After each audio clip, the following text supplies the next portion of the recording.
전능하시고 자비로우신 하나님 아버지, 오늘도 새날을 주신 것을 감사합니다.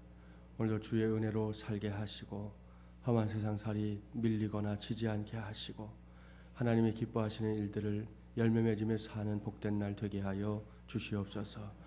무엇보다 기도하는 종들을 기억하시고 기도함을 힘쓸 때 응답하시는 하나님 만나게 하시고 그 응답의 기쁨으로 이 세상에서도 승리하고 더 많은 사람들을 위해서 귀하게 쓰임받는 하나님의 종들 되게 하여 주시옵소서. 주님께 모든 것 맡기며 예수님의 이름으로 기원하옵나이다. 아멘. 주 품에 품으소서. 함께 찬양 드리겠습니다.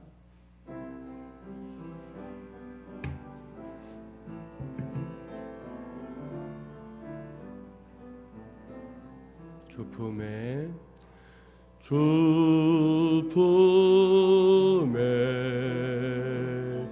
품으소서.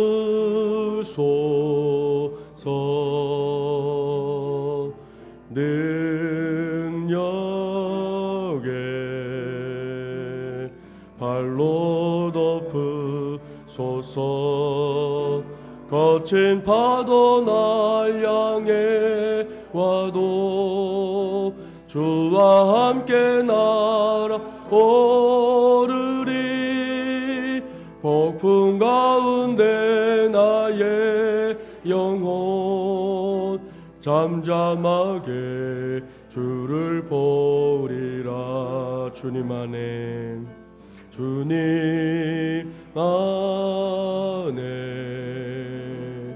나 거하리.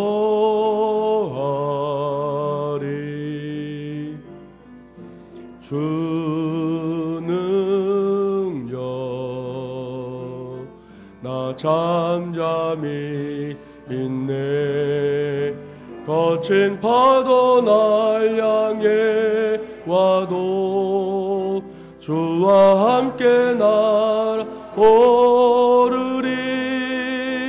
폭풍 가운데 나의 영혼 잠잠하게 주를 보리. 주님 안에 나가리.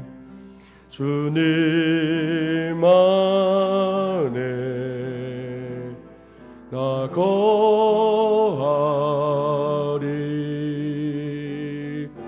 주 능력 나 잠잠히 믿네. 거친 파도 날 향해 와도 주와 함께 날아오르리.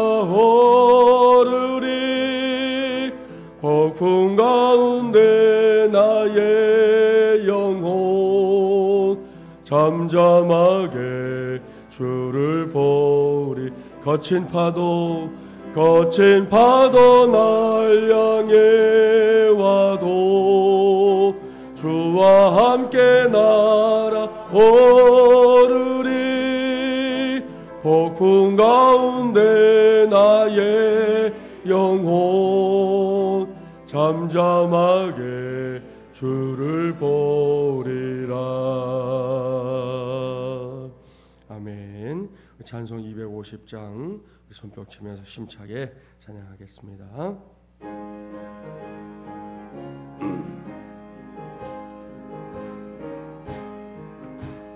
구주의 십자가 보혈로 죄 씻음 받기를 원하네. 내 죄를 씻으신 주 이름 찬송합시다.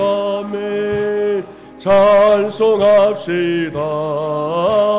찬송합시다. 내 죄를 씻으신 주 이름 찬송합시다. 죄악을 속하여 주신 주 내 속에 들어와 계시네. 십자가 앞에서 주 이름 찬송합시다. 찬송합시다. 찬송합시다. 내 죄를 씻으신 주 이름 찬송합시다. 주 앞에 흐르는 생명수 날 씻어 정하게 하시네. 내 기쁜 정성을 다하여 찬송합시다. 찬송합시다. 찬송합시다. 내 죄를 씻으신 주 이름 찬송합시다. 내 주께 회개한 영혼은 생명수 가운데 젖었네. 해먹고 순전한 주 이름 찬송합시다. 아멘. 찬송합시다. 찬송합시다. 내 죄를 씻으신 주 이름 3절 4절 주 앞에 흐르는 생명수 날 씻어 정하게 하시네. 내 기쁜 정성을 다하여 찬송합시다. 아멘. 찬송합시다. 찬송합시다. 내 죄를 씻으신 주 이름 찬송합시다. 내 주께 회개한 영혼은 생명수 가운데 젖었네. 해먹고 순전한 주 이름 찬송합시다. 찬송합시다. 찬송합시다. 내 죄를 씻으신 주 이름 찬송합시다. 아멘. 하나님 말씀 신약성경 갈라디아서 1장 6절부터 10절 말씀 교독하겠습니다. 신약 302쪽입니다. 갈라디아서 1장 6절부터 10절 말씀 제가 한 절 여러분이 한 절 교독합니다. 6절 제가 먼저 봉독하겠습니다. 그리스도의 은혜로 너희를 부르신 이를 이같이 속히 떠나 다른 복음을 따르는 것을 내가 이상하게 여기노라.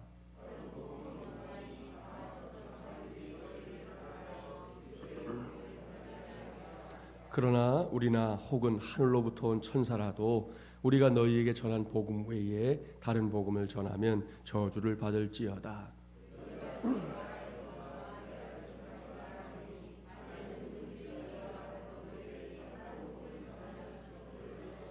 함께 봉독합니다. 이제 내가 사람들에게 좋게 하랴 하나님께 좋게 하랴 사람들에게 기쁨을 구하랴 내가 지금까지 사람들의 기쁨을 구하였다면 그리스도의 종이 아니니라. 아멘. 서로 축복하겠습니다. 당신에게 은혜와 평강이 함께 하시기를 축복합니다.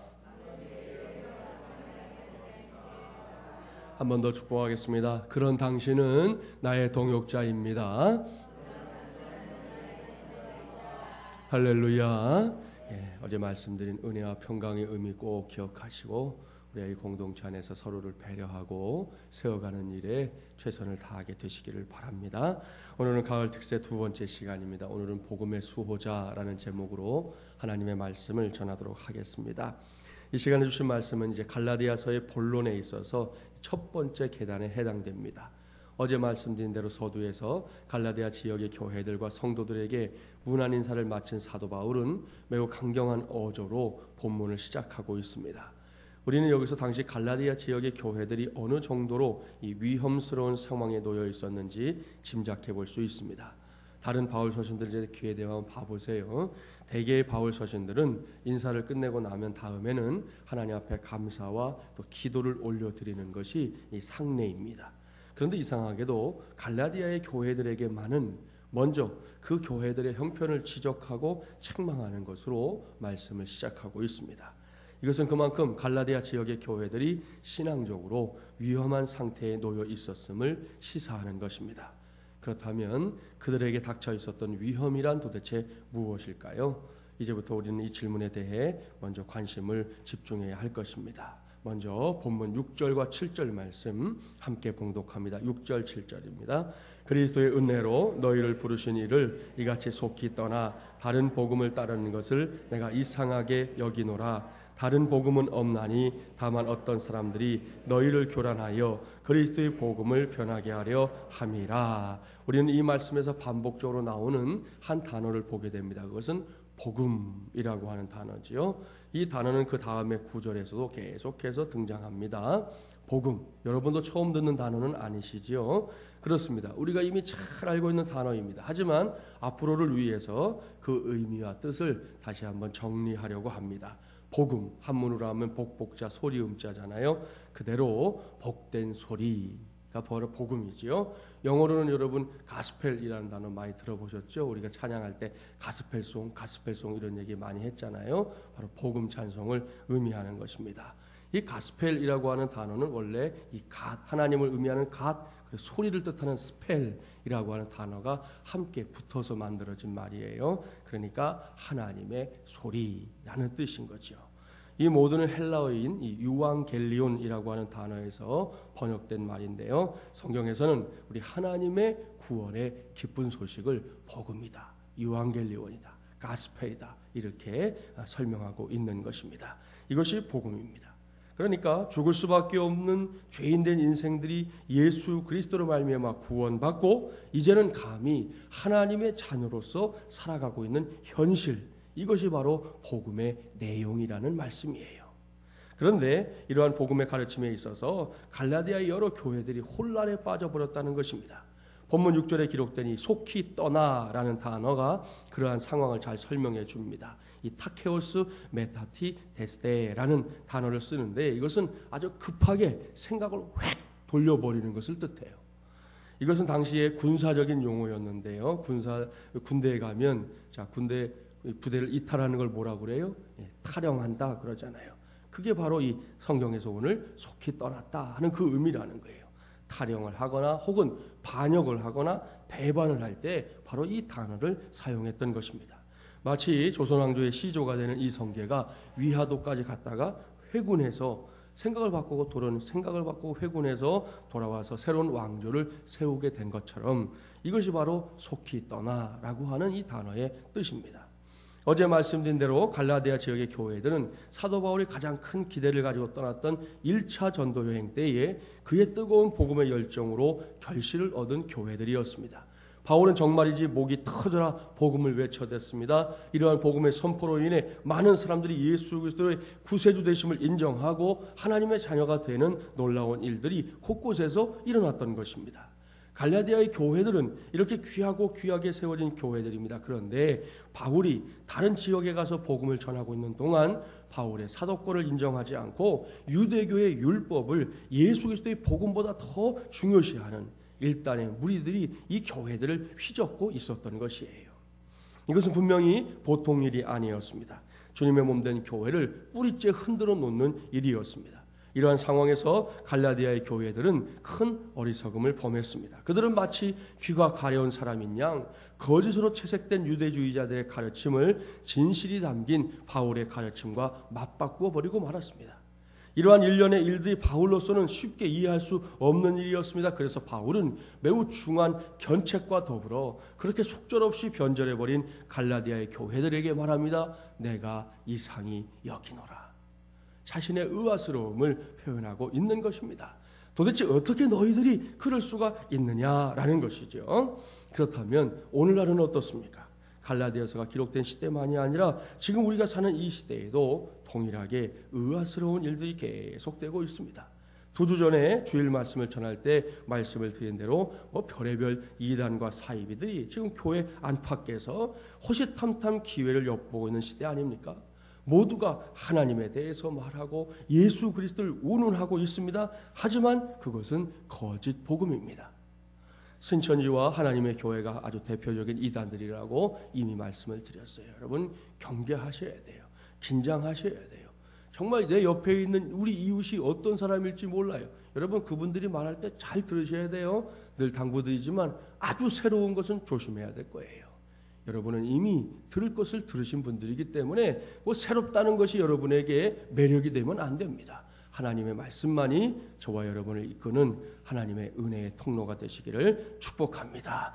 이들이 말하는 것들을 들어보면요, 정말 이제 기가 막히고 코가 막히는 것들이 한두 가지가 아닙니다. 그래서 우리 모두가 주님의 몸된 교회를 진리 위에 서는 교회로 세워야 한다고 심지어 말씀드렸던 거예요.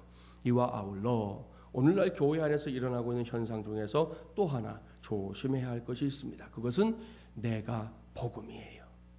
우리는 신약 성경에 마태, 마가, 누가, 요한복음이 있다는 것을 알고 있습니다. 이것은 다 예수님의 제자들이 그들의 생애를 마감하기 전에 성령의 감동을 받아서 다음 세대들을 위해 예수님의 생애를 총체적으로 기록해 놓은 하나님의 말씀들입니다. 여러분의 성경에 다 있지요? 그런데 우리가 사는 이 시대에 새롭게 써지는 복음서가 있어요. 그것이 바로 내가 복음이에요.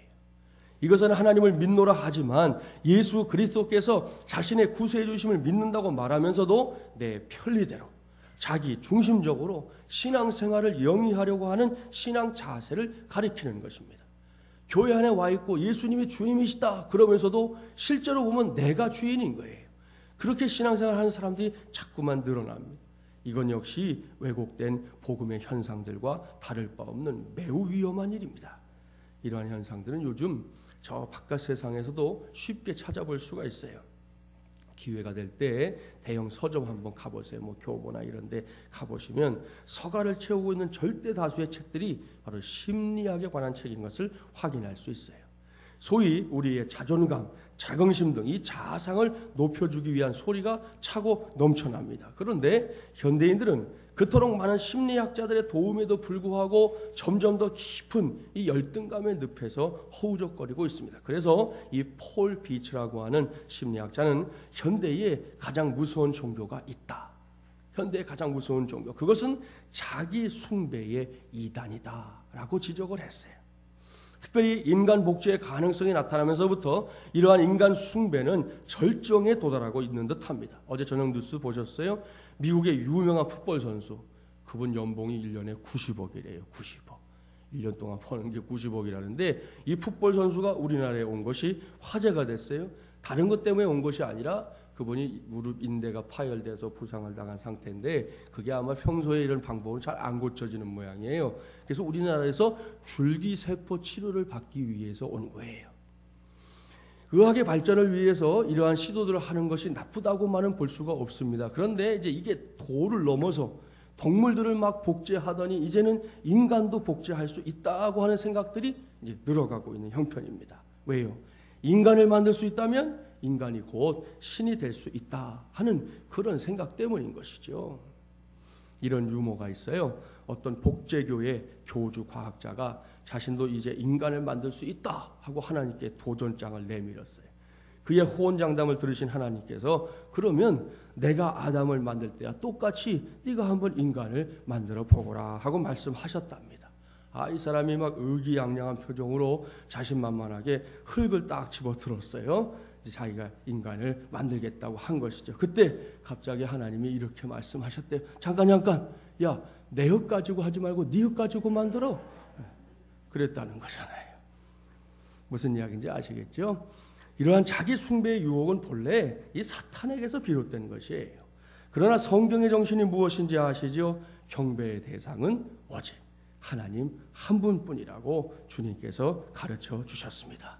따라서 우리가 하나님께 초점을 맞출 때, 우리가 그분의 자녀임을 알 때 우리는 자기 숭배의 이 유혹과 자학의 열등감에서 해방될 수 있는 것입니다. 이러한 우리 마음과의 싸움을 이기는 방법이 우리 안에 있지 않다는 거예요. 우리의 시선을 하나님께 둘 때 가능해지는 것입니다. 그런 점에서 볼 때 지금은 하나님 안에서 우리 자신을 내려놓는 법을 배워야 할 때라고 생각합니다. 하나님 앞에서 우리 자신을 좀 잃어버려야 된다는 거예요. 특별히 이제 교회의 기반을 막 세워가는 지금 우리 교회가 해야 할 일이 바로 거기에 있다는 것을 여러분 모두가 꼭 기억하시기를 바랍니다. 지금부터 우리가 그런 토양을 만들어야 돼요. 이 안에서 그저 내가 복음이 판치게 하면 안 돼요. 우리가 붙잡을 복음은 마태, 마가, 누가, 요한밖에 없는 줄 믿습니다. 여기서 우리는 사도 바울의 믿음을 배워야 합니다. 바울은 사람들의 가만히설과 술수로 얼룩져 있는 이 잘못된 복음을 그대로 보고 있을 수 없었습니다. 그래서 그는 일어섰습니다. 그 거짓된 가르침을 뿌리 뽑기 위해 바울은 자신의 모든 것을 걸고 있습니다. 저는 이 시간에 이러한 바울의 모습을 복음의 수호자라는 호칭으로 표현해 보려고 합니다. 그러한 사실을 전제하고 바울이 복음의 수호자로서 무엇을 하려고 했는지 오늘 주신 본문에만 국한해서 살펴보려고 합니다. 첫 번째로 본문 8절과 9절 말씀을 여러분 눈으로 한번 잠깐 읽어보세요. 바울은 자신이 전한 복음이 참 복음이다 라는 것에 대한 확신을 갖고 있었어요. 이것이 복음의 수호자가 가져야 될 첫 번째 태도예요. 다른 복음을 전하면 저주를 받을지어다. 두 구절에서 반복되고 있는 이 말씀은 복음의 수호자인 바울의 확신을 보여주는 말씀이에요. 사랑하는 새벽용사 여러분, 사도 바울을 한번 생각해 보세요. 그가 어떤 사람입니까? 여러분, 바울은 대단히 인격적인 사람입니다. 그는 배울 만큼 배운 사람이었고요. 성경을 읽어보면 매사에 앞뒤가 너무나 분명한 사람이었어요. 어제 살펴봤었던 은혜와 평강이라는 이 문안인사 한마디로도 우리는 바울이 어떤 사람이었는지, 어떤 심정을 가진 사람이었는지 충분히 알 수 있지 않습니까? 그런데 그런 바울이 돌연 그 입술에 저주라고 하는 결코 쉽게 담을 수 없는 단어를 담고 있습니다. 왜 그럴까요? 도대체 이 말씀이 시사하는 바가 무엇입니까? 그것은 사도 바울이 자신이 이 수호하려고 하는 복음에 있어서만큼은 매우 굳센 확신과 단호함을 가진 인물이었다 하는 것을 증명하는 것이에요. 그렇습니다. 내가 확신하지도 못하면서 자신과 그저 반대되는 주장을 한다고 상대방에게 함부로 저주라는 말을 선포할 수 있는 사람이 과연 있겠습니까? 없습니다. 따라서 우리는 다른 복음을 전하면 저주를 받을지어다 라는 말씀을 보면서 바울의 인격을 의심하거나 그를 속 좁은 사람으로 치부하면 안 됩니다. 도리어 바울이 복음에 관한 한 그 어떤 것도 양보할 수 없는 단호한 믿음을 가진 사람이었다는 사실을 발견해야 하는 것입니다. 옳습니다. 만일 다른 일이었다면 바울은 10번이고 20번이고 양보했을 것이에요. 끝까지 거 다 주고 말 것이란 말이에요. 바울은 대수롭지 않은 일을 가지고 아등바등될 그런 사람 아니기 때문입니다. 하지만 복음의 진리에 있어서만큼은 사정이 다릅니다. 여러분 이걸 잘 구분할 줄 아셔야 돼요.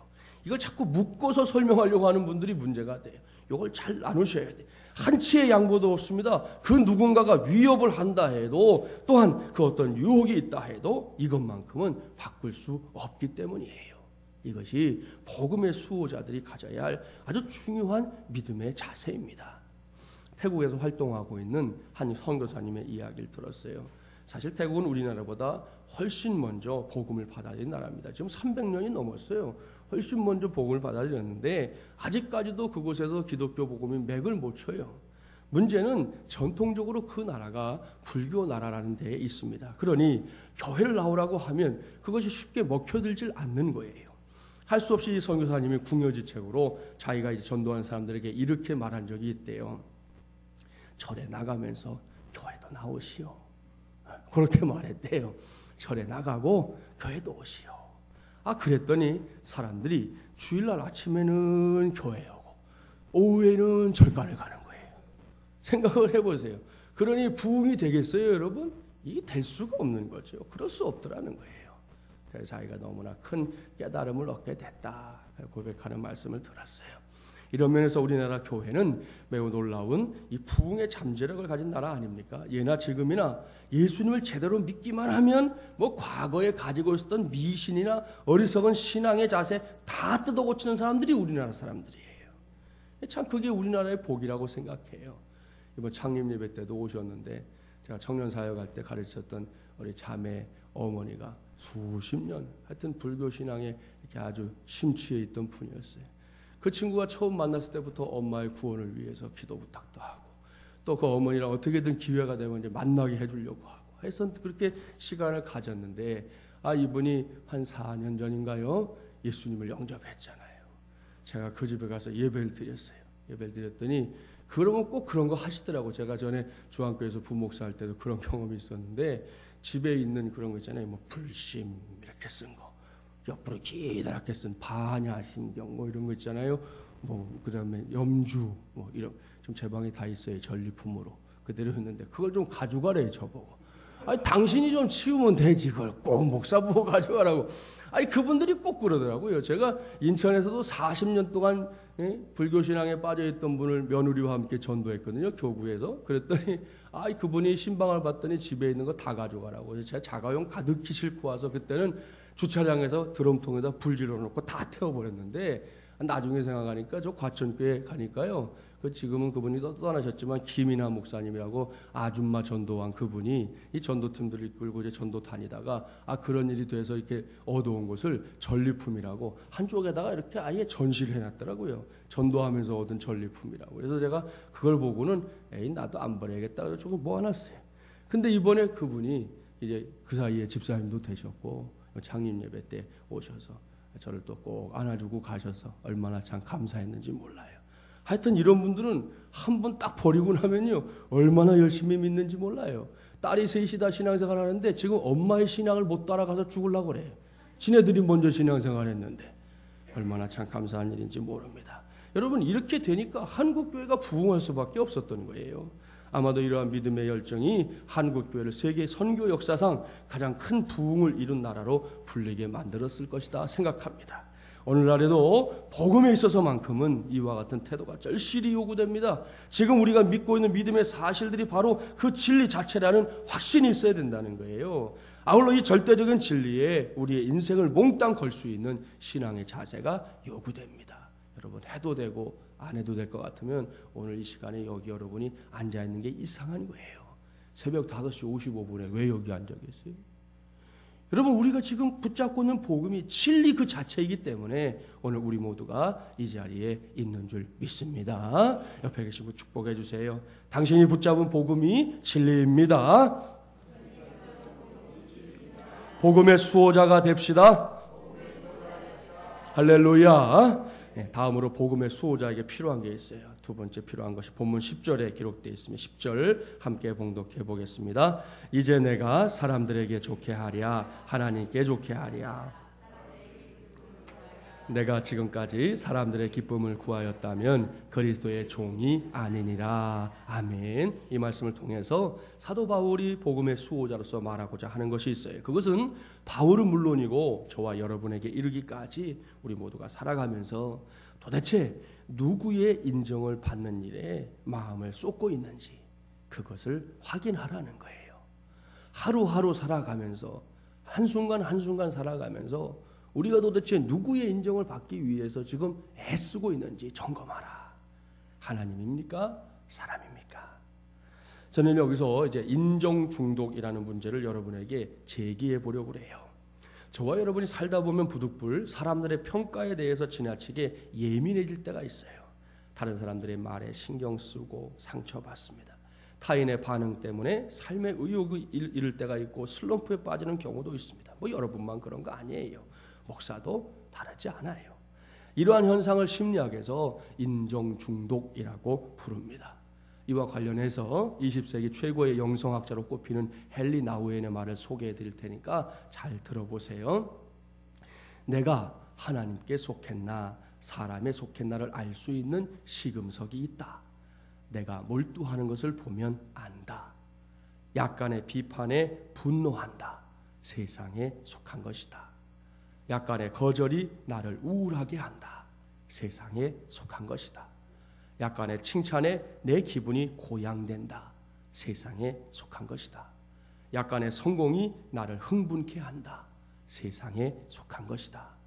세상에 속한 사람은 대양에 떠있는 조각배와 같이 철저히 물결치는 대로 요동치는 인생이다. 그랬습니다. 사랑하는 새벽용사 여러분, 이 글을 보고 읽는데 제 자신도 참 많이 아팠습니다.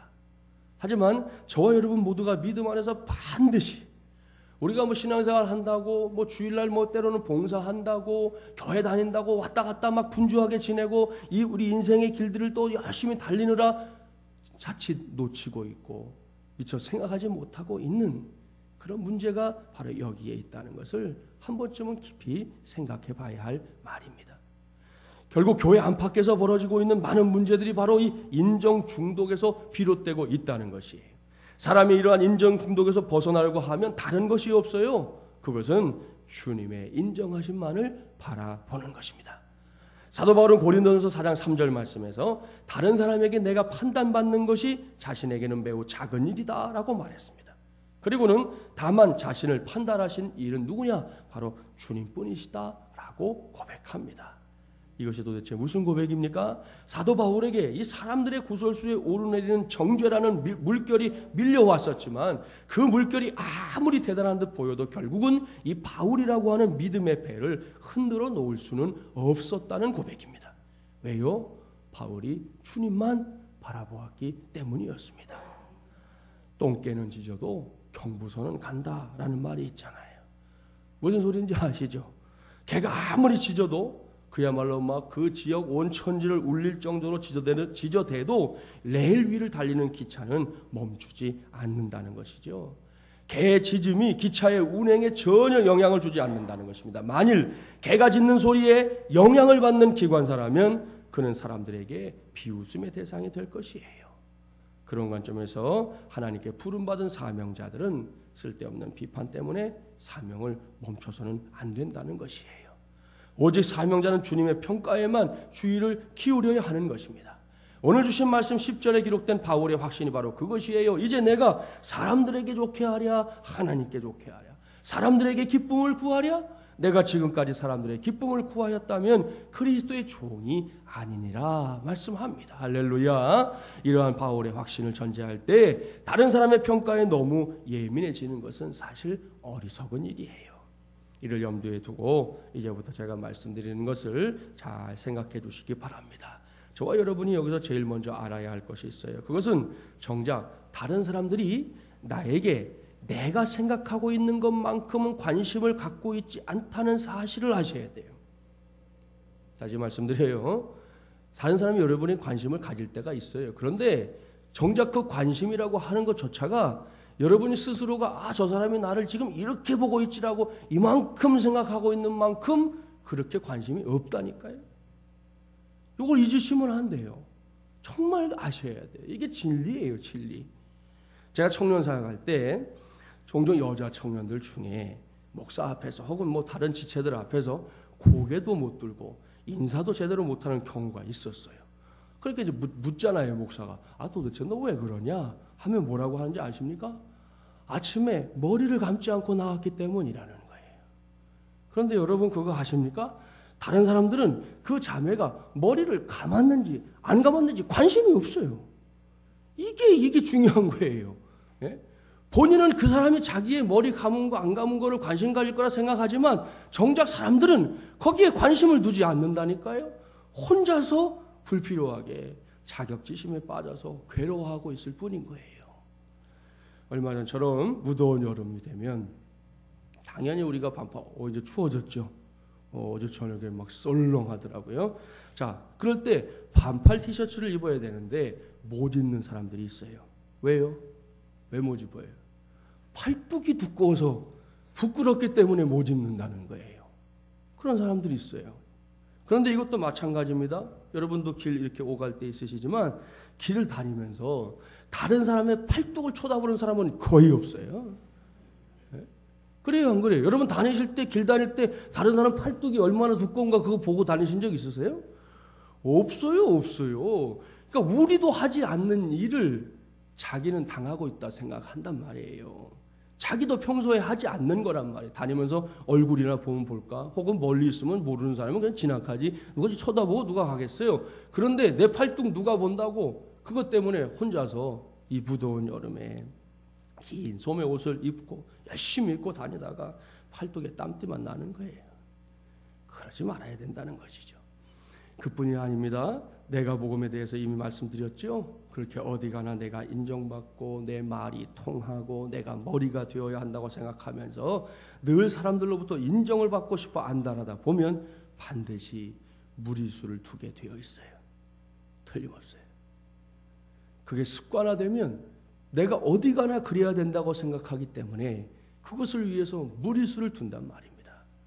그 무리수는 결국 자신은 물론이고 주변 사람들, 나아가서는 자신이 속해 있는 공동체까지 어려움을 줄 수 있는 것입니다. 따라서 저와 여러분은 이러한 인정 중독에 빠지지 말아야 합니다. 물론 사람은 누구나 칭찬을 받으면 힘을 얻습니다. 저도 그렇고 여러분도. 반대로 정죄받으면 위축됩니다. 저도 그렇고 여러분도 그렇고. 그래서 칭찬과 격려가 좋은 것이죠. 우리가 그렇게 하자고 말합니다. 그러나 혹 정죄를 받는다고 해서 결코 죽은 것은 아닙니다.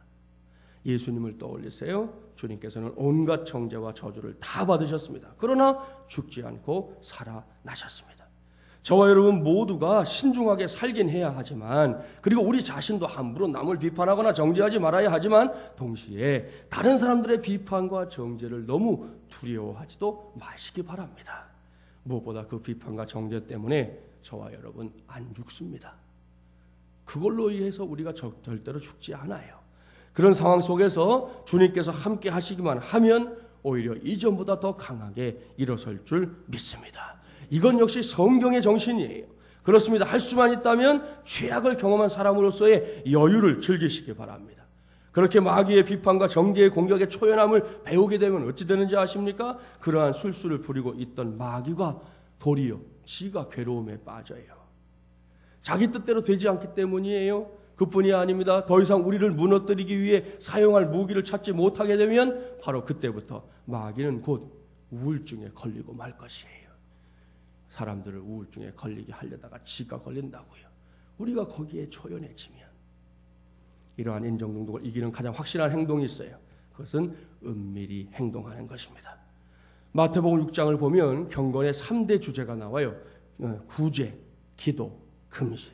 우리 경건 생활에 있어서 아주 중요한 주제 아니겠습니까? 이 세 가지 영역을 한번 생각해 보세요. 사실 좋은 것도 그것을 행하는 사람들의 생각이나 행실 때문에 얼마든지 잘못될 수가 있어요. 예를 들어 경건이라고 하는 거 좋은 것이잖아요. 경건한 생활 좋은 거죠. 경건한 삶 중요한 것이에요. 우리 큐티를 경건의 시간 이렇게 표현하잖아요. 좋은 거예요. 그런데 사람들 앞에서 거룩한 척 하는 것은 잘못된 것이에요. 그것은 경건이 아닌 것이죠. 경건을 가장한 것일 뿐인 거예요. 그렇다면 이 경건이 잘못된 길로 가지 않을 수 있는 길이 뭐냐? 다른 게 아닙니다. 지나치게 티내지 않고 은밀하게 행하는 것. 그것이 진정으로 경건한 삶인 거예요. 성경을 보니까 구제에 대해서 말씀하잖아요. 주님이 오른손이 하는 일을 어떻게 하라? 왼손도 알도록 동네방네 다 떠들라? 그러셨나요? 아니요. 오른손이 하는 거 왼손도 모르게 하라. 은밀하게 하라는 거예요. 은밀하게. 금식할 때 어떻게 하라고요? 얼굴에 지금 나 금식 중 건들면 폭발 이렇게 쓰고 다니라고 그랬나요? 그러면 안 돼. 그거는 금식을 제대로 하는 게 아니라는 거예요. 금식할 때는 어떻게 하라고요? 슬픈 기색 보이지 말아라. 얼굴 씻고 다녀라. 머리에 기름 발라라. 말씀하고 있습니다. 왜요? 은밀하게 하는 것. 그것이 하나님이 받으시는 것이기 때문이라는 거예요. 이런 훈련을 우리가 해야만 우리가 인정 중독에서 확실하게 벗어날 수 있는 것입니다. 그러니까 우리 교회 안에서도요, 여러분 물론 인정해 주시는 거 필요하지만 좀 못 들었다고 섭섭해하지 마세요. 여러분 그거 아십니까? 은밀히 행할 때 따라오는 최대의 특권, 보너스가 있어요. 그 보너스 특권은 하나님께서 친히 채우신다는 것입니다. 할렐루야. 그렇습니다. 하나님께서 갚아주시는 은혜를 체험하는 거요, 아주 쏠쏠한 재미가 있어요. 마태복음 6장 4절 한 절만 찾아보고 말씀을 마치려고 합니다. 마태복음 6장 4절 신약 8조.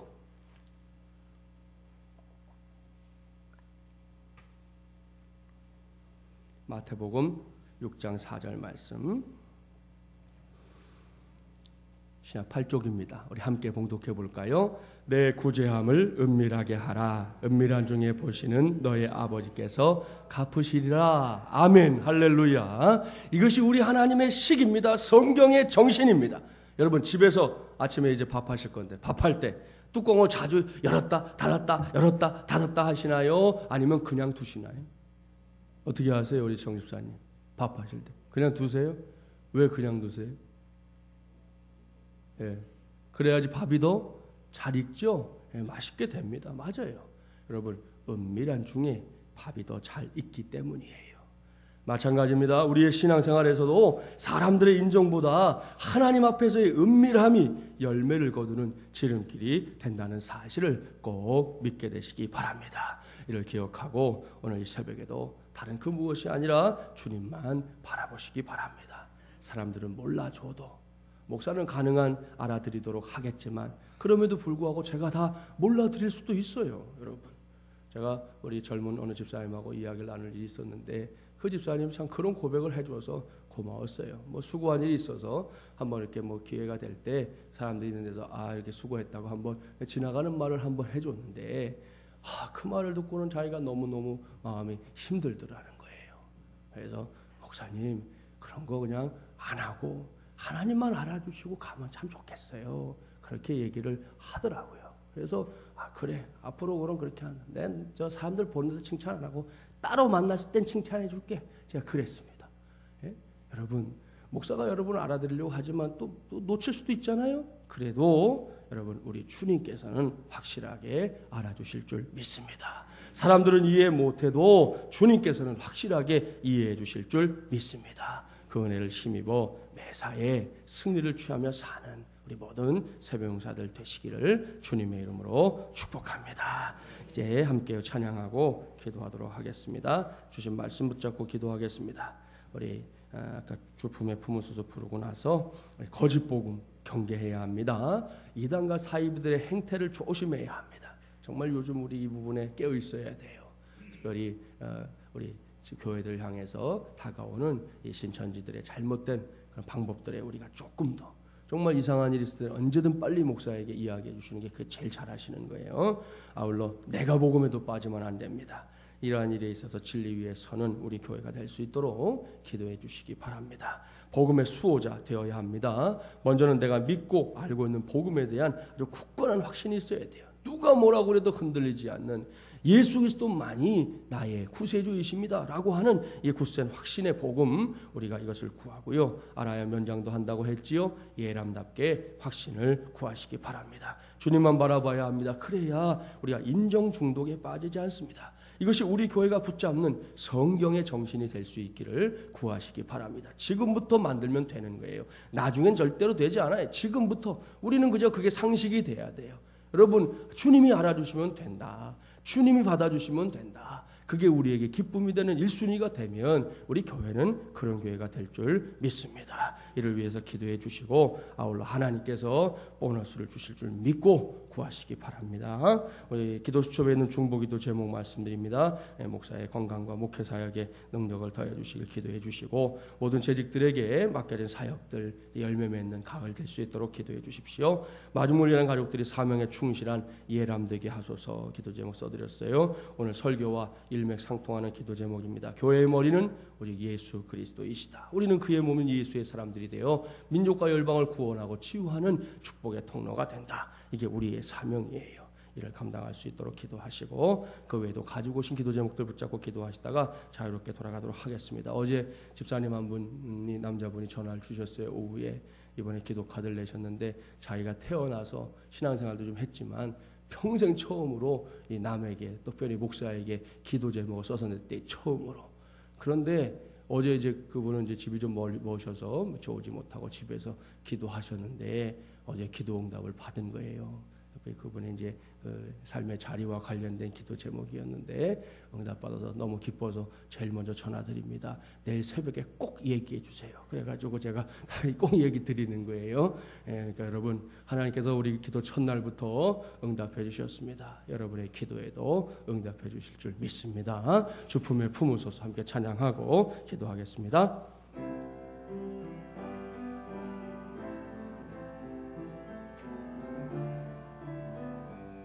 주품에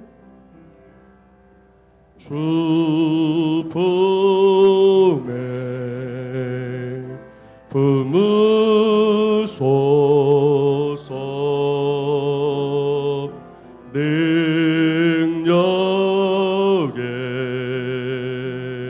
발로 덮으소서 거친 파도 날 향해